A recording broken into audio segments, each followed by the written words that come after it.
cada rua, em cada esquina, há uma história que late ou mia pedindo por atenção. Histórias de abandono, de resistência, mas também de amor, empatia e esperança. O documentário Cidadania em Quatro Patas nasce com o propósito de dar voz a quem não pode falar, os animais. Uma iniciativa dos estudantes da UNEX, realizada na cidade de Itabuna, com o objetivo de conscientizar a sociedade sobre o abandono, os maus tratos e a importância da responsabilidade com a vida animal.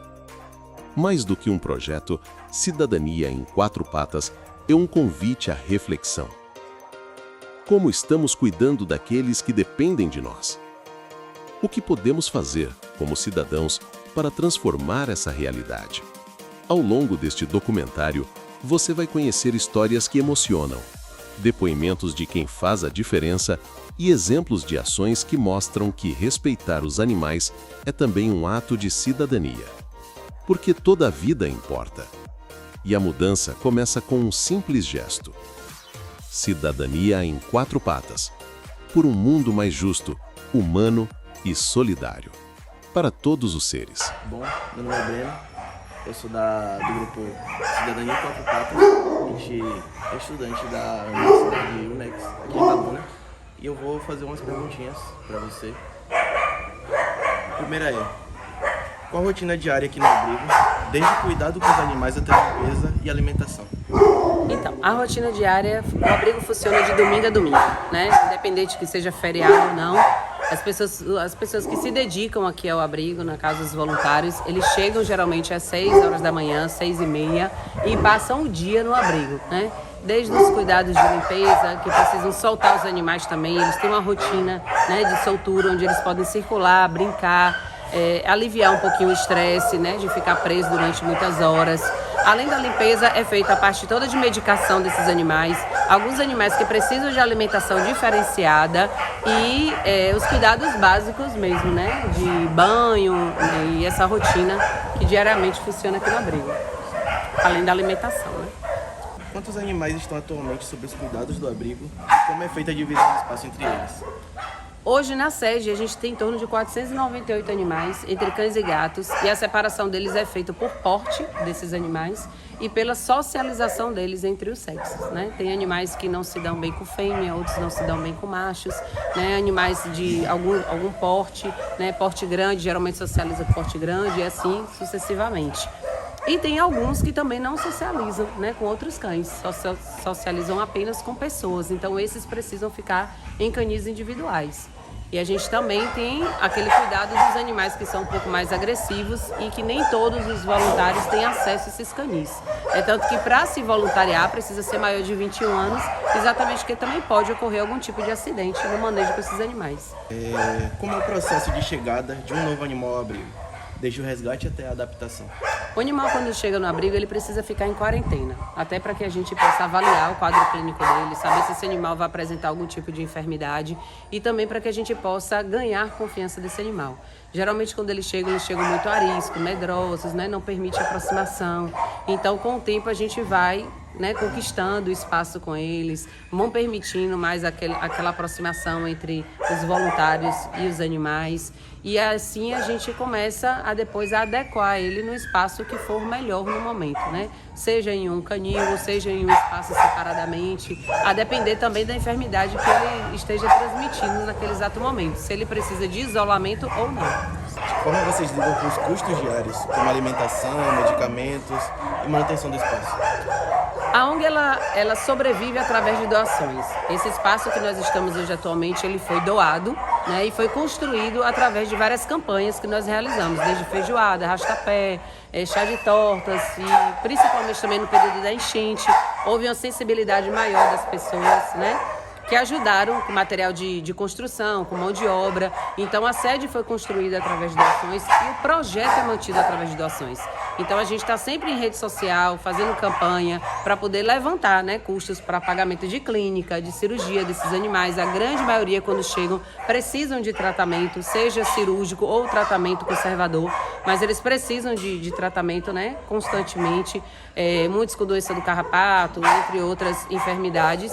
E além da alimentação, que é o carro-chefe do abrigo, né? Que é manter essa quantidade de animais sendo alimentados com ração, que na grande maioria das vezes a gente busca uma ração de melhor qualidade, até mesmo para poder nutrir esses animais de uma forma mais adequada. Então a gente tem hoje 490 animais que sobrevivem através da doação da sociedade. Quais são os principais tipos de tratamento ou cuidados veterinários que os animais recebem aqui? Na grande maioria das vezes, por chegar com baixa imunidade, eles geralmente estão portando, né, problemas de pele, que está relacionado à imunidade desses animais. Doença do carrapato, que é muito comum, basicamente quase todos os animais que estão na rua, eles contraem o carrapato e assim adquirem, né, a doença do carrapato, que é feito um tratamento de 30 dias. Entre outros, né, as fêmeas, que na sua grande maioria também portam enfermidades como piometra, TVT, que é uma doença que é sexualmente transmissível entre os cães. Então são as mais comuns, né, que a gente trata. Outros está relacionado também a outras enfermidades devido à idade, quando são animais mais idosos, que podem estar portando algum problema renal, entre outros fatores, vários probleminhas, né, de saúde que já é mesmo característico da raça deles. Existe algum tipo de apoio fixo da comunidade ou vocês dependem exclusivamente só de doações? Para manter o projeto, a gente depende exclusivamente de doações. A gente não tem uma renda fixa. Mensalmente, a gente conta mesmo com a colaboração das pessoas e com as ações que a gente promove constantemente. A gente tem um apoio, um ponto comercial no Shopping Jequitibá, né, que foi cedido também de forma gratuita, onde a gente mantém lá um espaço para vender produtos, todos destinados para os animais, e os eventos que a gente realiza no decorrer do ano. Mas a maior parte realmente vem através de doações, inclusive da rede social. Como é a relação entre os voluntários e os animais? Há alguma história especial de vínculo que vocês poderiam compartilhar? Então, a gente, quando o animal chega, a gente sempre acaba, né, criando realmente um vínculo emocional com esses animais, principalmente quando existem algumas perdas, né, tem voluntários que eles acabam se apegando a um animal específico ou outro. Os filhotes, eles têm uma rotatividade muito rápida no abrigo, então a gente geralmente pega, cuida, faz a parte toda de vermifugação, né, faz o tratamento antiparasitário e encaminha eles logo para a adoção. Mas tem animais, principalmente adultos, quando chegam com histórico também, né, mas de vulnerabilidade, de maus tratos, acaba sensibilizando realmente o grupo, né, que já tem uma sensibilidade em relação aos animais. Então, quando vê aquelas situações, realmente acaba envolvendo o emocional nisso, né? É um trabalho que não é só o trabalho físico, mas tem todo um trabalho emocional, psicológico e físico envolvido no resgate de animais. Quais são as maiores dificuldades enfrentadas dentro do próprio abrigo no dia a dia? A maior dificuldade é a mão de obra. Além da dificuldade de arrecadação de recursos, né, como material de limpeza e ração, a gente tem uma dificuldade grande de mão de obra, principalmente quando chegam períodos como festividades, feriados, que as pessoas querem viajar, querem estar com a família. Então a gente tem uma mão de obra muito escassa no abrigo. Não é fácil você depender da ajuda assim, das pessoas, né? Nem todo mundo quer ter esse comprometimento diário. Então as pessoas, elas se comprometem da forma que elas podem, mas os animais precisam de cuidado todos os dias. Então, independente disso, muitas vezes a pouca quantidade de pessoas que tem aqui acaba ficando sobrecarregado, né? É um fardo pesado de trabalho, de limpeza, de manutenção mesmo da sede. Então a gente não tem mão de obra suficiente, né? Então muitas vezes as pessoas querem que a gente resgate mais animais, mas além do espaço físico, a gente também tem uma demanda muito grande, né? A falta de mão de obra dos voluntários. O que vocês mais gostariam de melhorar na estrutura ou na rotina do abrigo, se tivessem mais recursos? Se tivesse mais recursos, acho que a gente gostaria de ampliar o espaço para que esses animais tivessem um espaço maior de soltura durante o dia, né? Não apenas em um momento, mas que eles pudessem ficar soltos por mais tempo. O que dificulta porque esses animais, eles brigam, né? Eles entram em atrito, então a gente não consegue, por exemplo, soltar 2 canis ao mesmo tempo, porque vai causar, né, um problema entre eles. Então a gente precisa dessa rotina de soltando diariamente. Eu acredito que essa seria a demanda física, né, do abrigo. E eu acho que a melhoria mesmo era a gente ter uma renda, né, saber com o que contar no dia de amanhã. Porque não é fácil você manter hoje 500 animais na sede, fora os projetos menores e externos que são mantidos pela ONG Bicharada.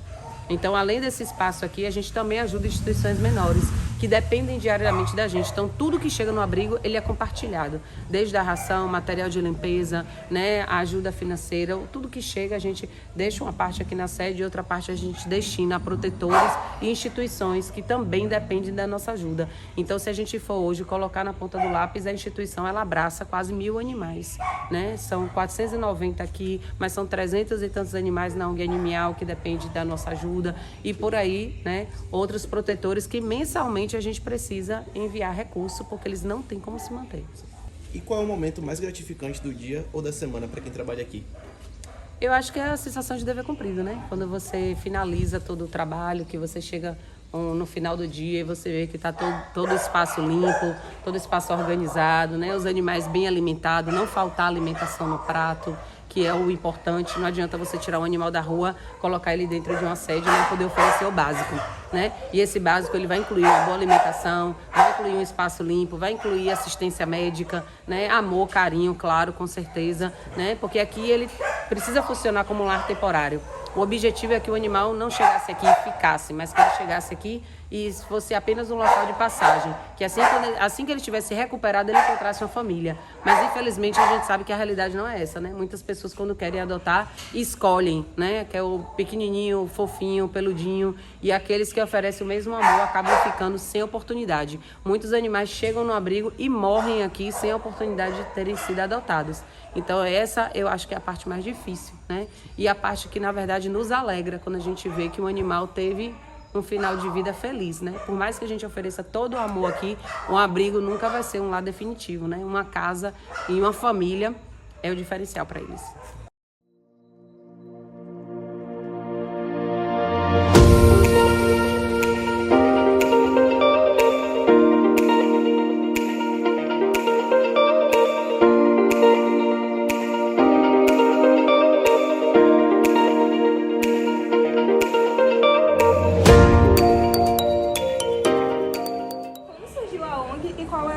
Principal missão?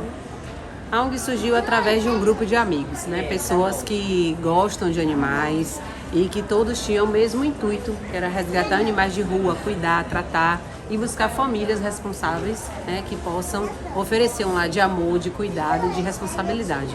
A principal função na instituição, né, a minha no caso e das outras pessoas que também fazem parte do projeto, é exatamente resgatar esses animais, né, oferecer o tratamento adequado, alimentação, assistência médica e um local digno, né, para que eles possam ter a saúde restabelecida e para que a gente possa encaminhar eles para uma adoção responsável. Quais são os principais tipos de casos que vocês atendem? A grande maioria são casos que estão relacionados a abandono e maus tratos. Animais que estão nas ruas, né, precisando de resgate, animais atropelados que sofreram algum tipo de acidente, né, fêmeas que acabam parindo nas ruas também, né, têm seus filhotes e precisam de assistência, animais que não têm mais condições de sobreviver na rua sozinhos. Esses são os casos onde a gente dá a maior atenção. Qual a maior dificuldade que vocês enfrentam? A falta de recurso para poder manter o projeto. Esse é o principal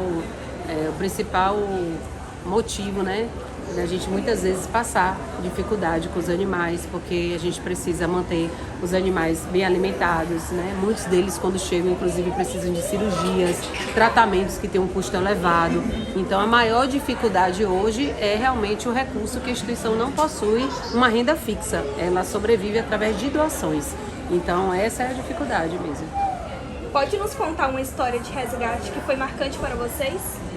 Todos os animais do abrigo têm uma história, né? Cada um deles chega no abrigo por um motivo, na grande maioria, triste, né? O animal que tem o seu lar, a sua casa e a sua família não estão no abrigo. Então, os que chegam ali é porque já vem de uma trajetória de sofrimento. Então, a gente tem inúmeros casos, todos eles têm uma história para contar, mas tem casos que chamam mais atenção, chocam pela sua crueldade, né?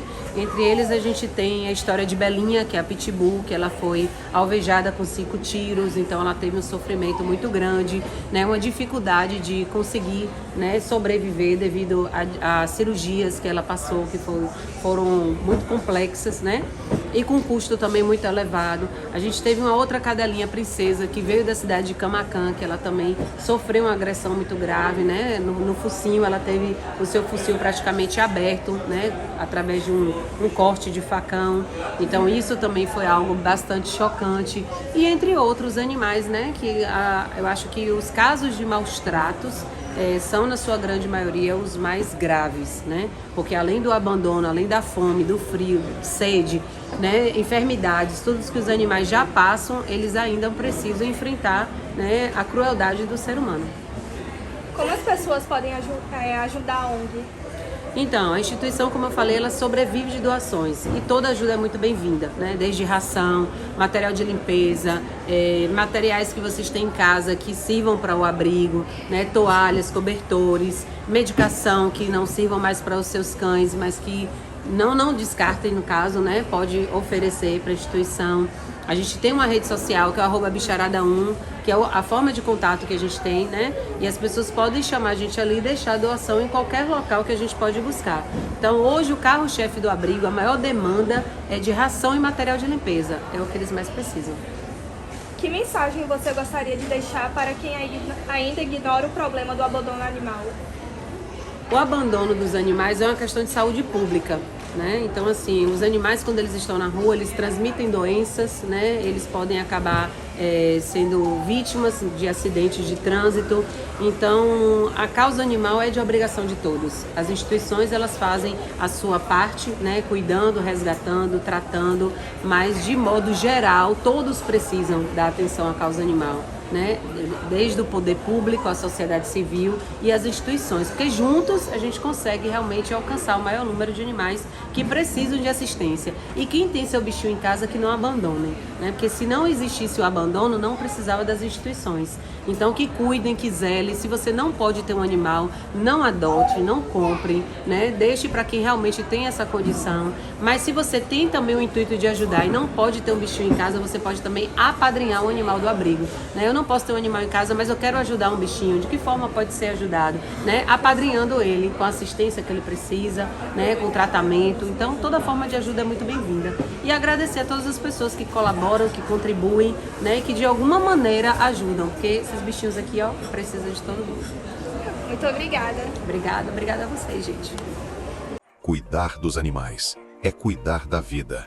Cada gesto, um olhar de carinho, um prato de ração, um lar temporário, faz a diferença para quem só sabe retribuir com amor. O Cidadania em Quatro Patas mostrou que pequenas atitudes podem transformar realidades. Mas essa causa precisa continuar e ela depende de você. Seja um voluntário, ofereça seu tempo, seu cuidado e sua voz. Ou contribua com doações para que mais animais possam ser resgatados, alimentados e acolhidos. CNPJ para doações 34 115 730/001-50. Juntos, podemos construir uma Itabuna mais consciente, solidária e cheia de amor em cada pata que pisa o chão. Cidadania em Quatro Patas, porque toda vida merece respeito.